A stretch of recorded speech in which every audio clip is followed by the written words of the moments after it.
Hello, everyone. Welcome to episode 59 of the Fair Housing Insiders, and another awesome topic for us to discuss today, something that is new when it comes to fair housing, and that's HUD's new Title VI guidance on marketing and applications. It sounds riveting, I'm sure, and we're looking forward to Leslie. Thank you for being back on the show. How have you been, Leslie?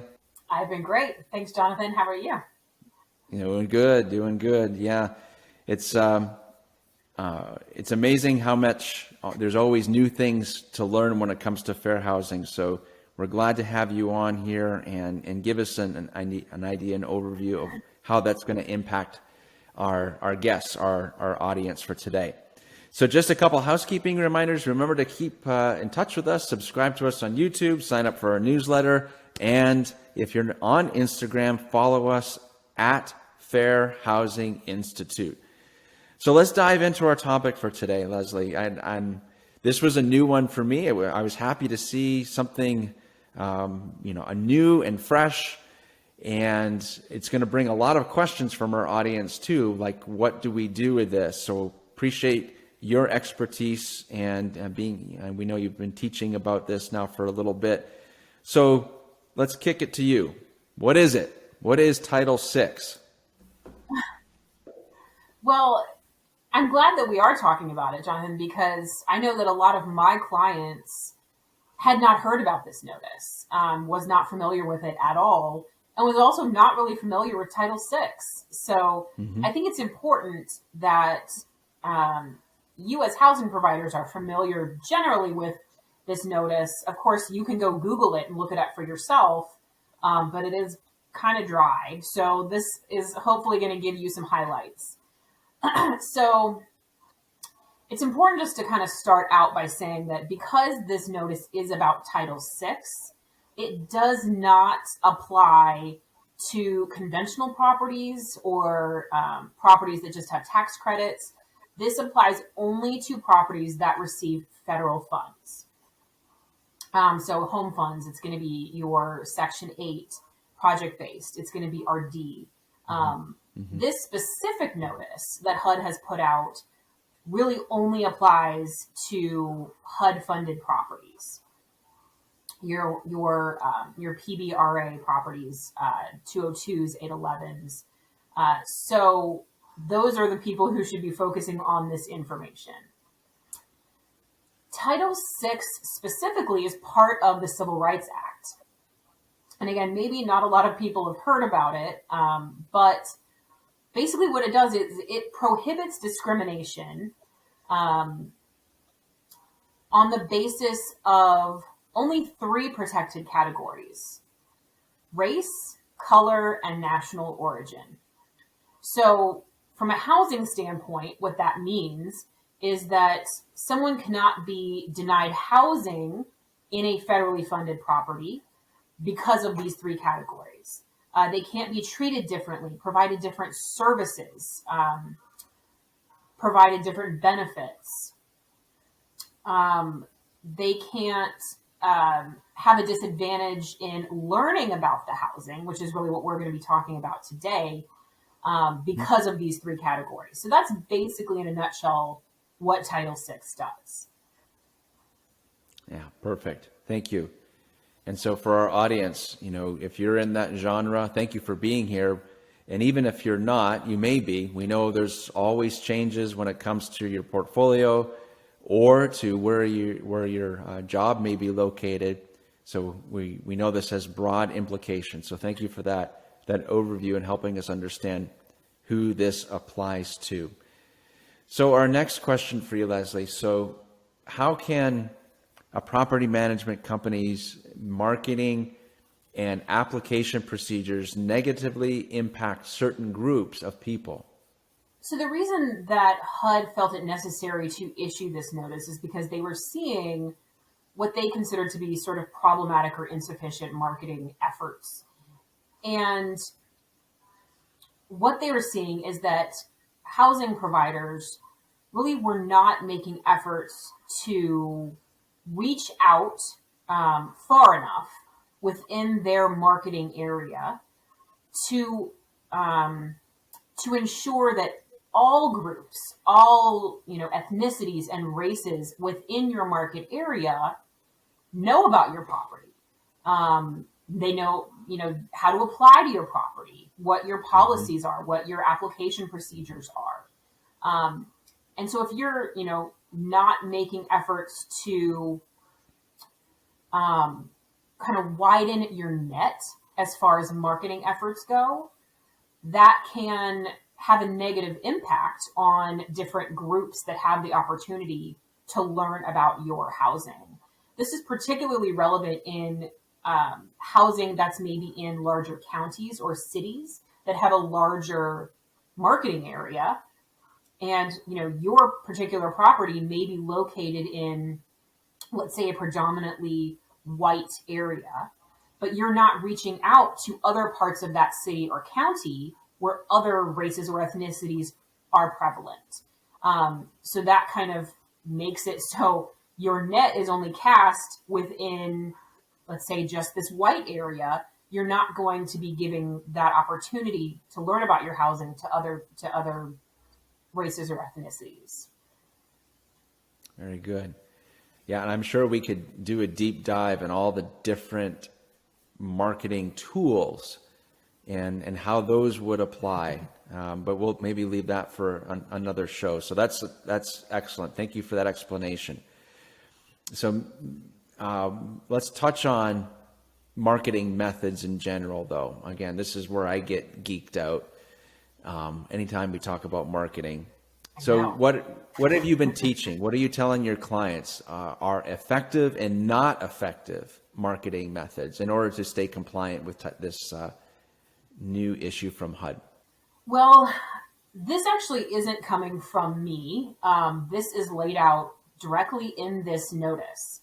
HUD gives some examples of some methods that it considers to be effective and maybe not so effective for making sure that there's a wide range of people that have opportunities to get your housing.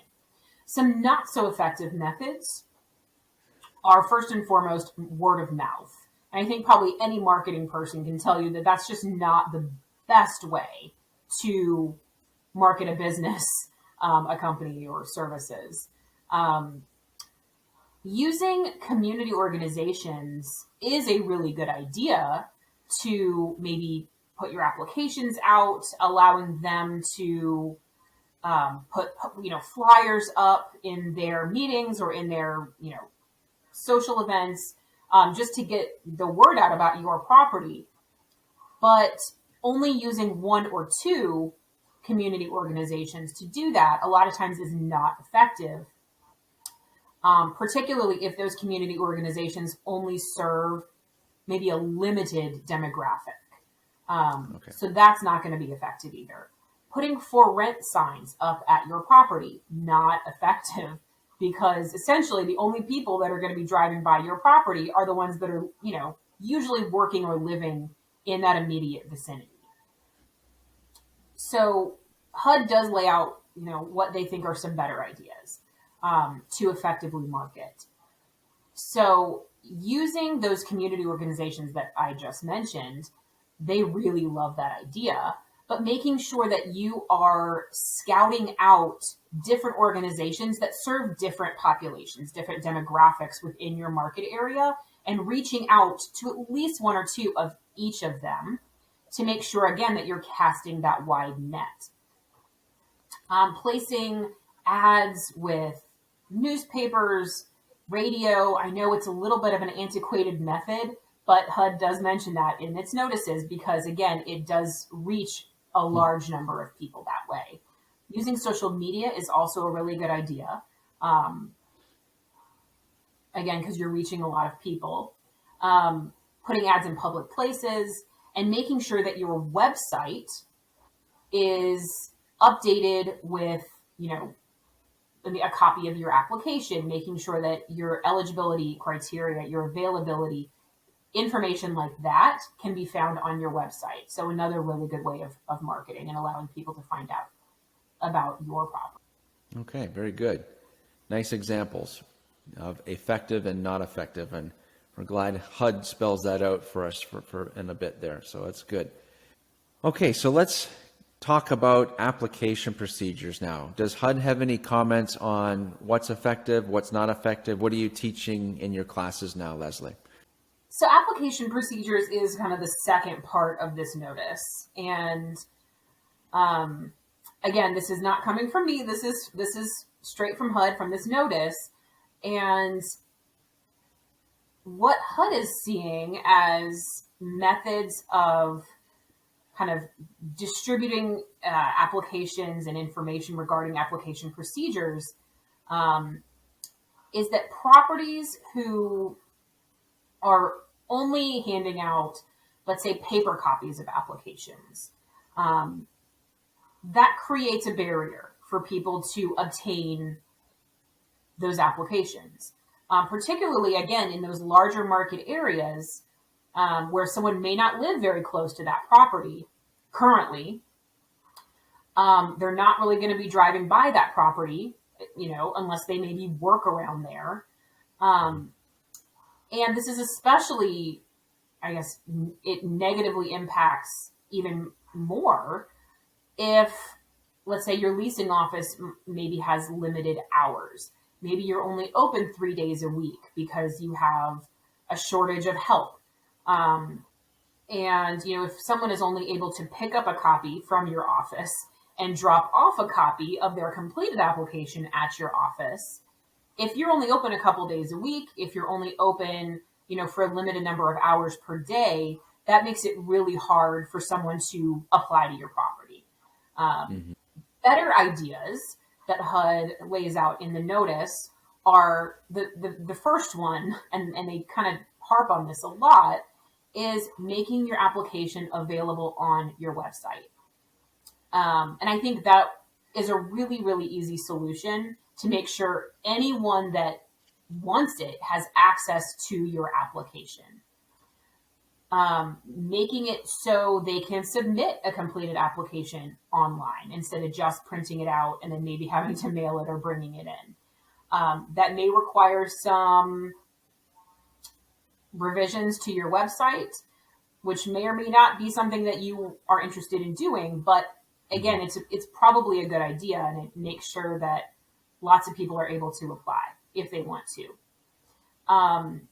Expanding your business hours, or if you're not able to do that, in putting a drop box at your office. So maybe someone that has to submit a paper copy or wants to submit a paper copy can do that at any time, and not just during business hours. Maybe they come after work or something like that. That also expands access to your housing. I think those are the primary examples of things that you can do to give better access from an application standpoint. Yeah, very good. Yeah, I understand. I heard it loud and clear, and I know our audience will share the same sentiments. That's some nice overview on what would be effective and not effective, and some potential changes that our audience may need to make sure they're in compliance with this new directive. Very good. Thank you, Leslie. So what are some best practices that HUD recommends in order to give more people the opportunity to be housed? Really, the two biggest best practices that I see in the notice are almost kind of inundating people with information, making sure that any prospect that is out there within your market area is able to easily know about how to get an application, how to submit it, what your criteria is, what your availability is, what your screening procedures are. So all this information really should be very readily available. So either on your website, or if you are, let's say, distributing materials to community organizations, have that all with a copy of your application. So people don't necessarily have to call you or maybe even go on your website. It's all right there. Some may think, this is too much. People can just call and inquire. That's true. They can. But this notice really, really makes a big deal about providing, over providing this type of Yeah. information to prospects. The other best practice is to go back and periodically assess. Look at your wait list. Look at your applicant pool. Look at who is living in your property currently. You want to go back and look and reassess and see if you are getting more applicants that are maybe of a different race than you had in previous years. Are your efforts working? Are your marketing and application changes effective in reaching a larger swath of people? And I think, that's really important, because otherwise you have no idea if your methods are having any effect on your demographics. So those are the two, I think, best practices that I would communicate from the notice. Very good. Yeah, appreciate that overview. And I know, again, our audience is really appreciating it and taking some good notes from this episode.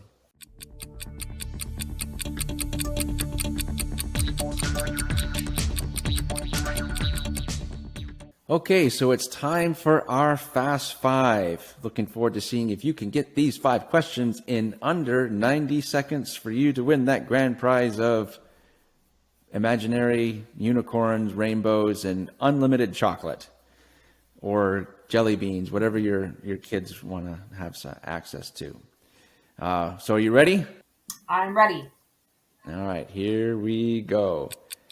What kind of properties does Title VI apply to? Title VI only applies to federally funded properties. Why is it important to expand your marketing outreach? To ensure that you are not excluding anyone within your market area based on their race, national origin, or color. What is one effective change you can make to your application process? You can allow someone to submit their application online without having to visit your office. How can you make sure prospects are aware of your application process? You can list that process on your website, or you can include it in your marketing materials that you submit or that you distribute out to the community. Should you ask for the race or ethnicity of your applicants? You don't have to. HUD doesn't require you to. You can ask for that information at lease signing, but it might be a good idea in order to keep track of whether your marketing efforts are successful or working. Very good. So close again, Leslie, so close. Minute 36. So I always think you miss broke it. I think you broke your time from the last episode. So well done. And again, I love it. Great summary. So for our community, please pay attention to this. It's something that is new from HUD. This is valuable information. If you have anybody in the industry that can will see the value in this particular episode, please share it with them. So Leslie, thank you again for being on the show.